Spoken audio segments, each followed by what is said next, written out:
Two new bills for SSI, Supplemental Security Income. I have all the details and what you need to know right here in the video, so let's get right into it. All right, now in this video, I want to discuss with you two bills that are currently in Congress, specifically focused on SSI, Supplemental Security Income, as this program needs some major reform. So let's get into it and talk about the details of these two bills and what they would do for this program, which sends out checks to about 8 million beneficiaries each and every month. However, really fast before we do, thanks so much for joining me. If you're new here or if you haven't done so yet, please make sure to subscribe right down below the video, as I'm here for you right by your side each and every day, watching the latest details hitting the wire, doing the research and breaking it all down into these short videos so you can stay posted on what's actually going on right now as things continue to change during this very busy, confusing, and uncertain time that we're currently living through. So again, I'm here for you every single day, no matter what. That's my promise, and as always, I'm sticking to it. So again, please make sure to subscribe down below if you haven't done so, and let's get into it and talk about these two bills specifically focused on SSI and what it would do for about 8 million beneficiaries. All right, so let's buzz our way through these one at a time here. Obviously, I'm going to focus on one bill at a time, and then we will focus on the details of it, what you need to know, and what it would mean for SSI beneficiaries. Now, I do know that there are a lot of you right here in this community who do receive Social Security, retirement, SSDI, SSI, VA, a lot of these benefits like this. However, like I said, I'm specifically focusing on SSI here in this video. I do have a ton of videos here on the channel specifically focused on retirement benefits, SSDI benefits, VA, other low-income benefits, a lot of these benefits out there, spousal, survivor's benefits. I have tons of videos here on the channel, but again, I just want to make it very clear so that there's no confusion about which program I'm talking about. Anyway, Supplemental Security Income. All right, so let's talk through the details of these bills one at a time here. The first one is, and this one honestly is actually pretty good, and I'm glad that they're talking about this. It is to remove the marriage penalty. Now, obviously, I do know that this does not pertain to all SSI beneficiaries. However, the next one will pertain to all SSI beneficiaries, and again, I'll get to that one here in just a second. But this one, they want to remove the marriage penalty. Now, here's the thing.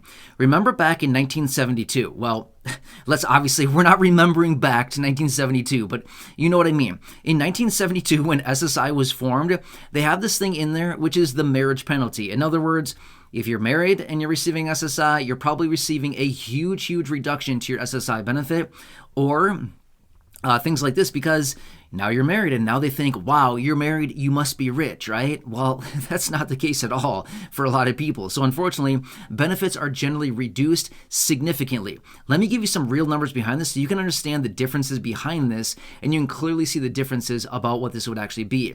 So get this, and again, I'm just giving this quick example. Obviously, you probably already know these numbers, but let me illustrate this so you can clearly see the differences between an individual and a married couple receiving SSI. All right, so right now in 2023, yes, I'm recording this video in 2023, the maximum benefit for an individual is $914. Obviously, you know that. The maximum benefit for a married couple is $1,371. That's not that much, right? I mean, what is that? $460 more, roughly. That's not exact, but it's kind of roughly based on what is calculated there in my head, but that's about $460 difference as in a married couple getting over an individual, right? If they were to double that, as in no marriage penalty being in place, a doubling of that, as in 914 multiplied by two people who are married without the marriage penalty reducing benefits, it'd be, what is that, $1,828. Yeah, huge difference, right? What is that? What is the math on that? I don't know, it's like $400 and some dollars. A little under $500 would be the difference on that, right? So, I mean, that's a huge, huge difference there just because somebody's married. Well, that is a completely out-of-date provision within SSI. So, anyway, that is one thing that they're talking about. Next, let's quickly talk about the other bill here, and I want to buzz through this one as well. And this one is to raise the asset levels for individuals who receive SSI. Now, here's the thing. Let me point this out really quickly. As you know, as an SSI beneficiary, you can have up to $2,000 as an individual in your possession, okay? Anything more than that, guess what? They start garnishing your benefit, and if you have significantly more than that for a prolonged period of time, your benefits may be completely ending because of that, right? But here's the thing. What can you really get for $2,000 anymore? Now, don't get me wrong. I'm not saying $2,000 is not a lot of money. It's a great amount of money, right? But based on the last few years here, what has gone on with rapidly rising prices, high inflation, $2,000 today doesn't get us nearly anything compared to what it got us, say, 3-4 years ago. Let's just say 4 years ago. $2,000 got us way, way more than what it does today, right? So I think we can all probably agree with that. Thanks to inflation, thanks to everything that's gone on here over the last few years, that $2,000 is, the purchasing power of that is significantly less than what it was just a few years ago, not that long ago. So anyway, what they want to do is they want to raise the asset levels for SSI beneficiaries from $2,000 as an individual up to $10,000. In other words, rather than having only $2,000 in your possession, you could have $10,000 in your possession and you wouldn't have your benefits garnished or reduced. Not bad, right? Now get this, as a married couple, right now you can have up to $3,000 in your possession as a married couple. If you have more than that, then they start garnishing benefits and potentially even cancel your benefit if you have more than that for a prolonged period of time. However, they want to raise that from $3,000 as a married couple up to $20,000 as a married couple. Again, not bad, right?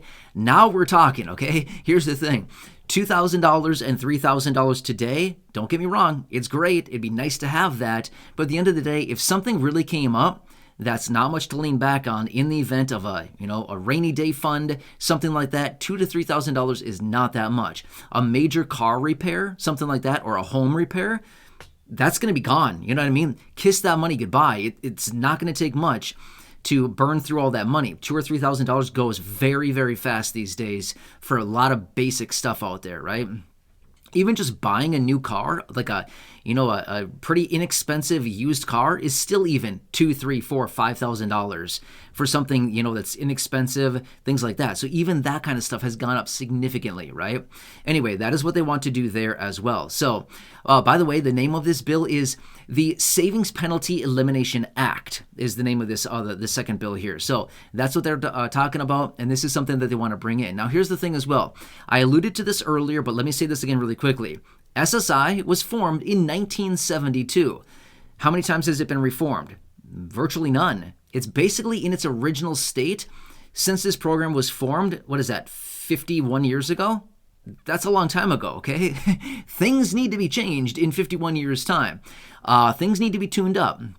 Things need to be worked on. Things need to be repaired. Why would they not repair this program? This is a program that sends out monthly benefits to about 8 million people who are older adults with limited income and limited resources, or those individuals who are disabled or blind. And here we are, and this program is failing all these people in a huge way. Not cool, right? Anyway, these are a couple of different things that they want to talk that they're talking about, and a few things that they want to do to change this program up. Now, here's the thing as well. They do have some other legislation out there as well, where they want to raise these benefits up to 100% of the federal poverty line.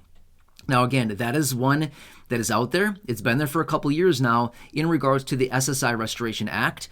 However, to be fair with you, hasn't seen a whole lot of detail on that one lately, okay? There has not been a whole lot of talk on that. I have not seen anything about it popping up in Congress, okay? Just being real with you, I wish that there was. That one has a lot of great provisions within it. Unfortunately, not much going on there, okay? Unfortunately, because that would be a good one. It would raise benefits up to 100% of the federal poverty line. It would reduce the marriage penalty. It would also increase asset levels. Not bad. So basically what these lawmakers are now doing is they're going through the SSI Restoration Act and they're cherry picking out some of the provisions within it, like the removal of the marriage penalty and the increasing of asset levels, things like this.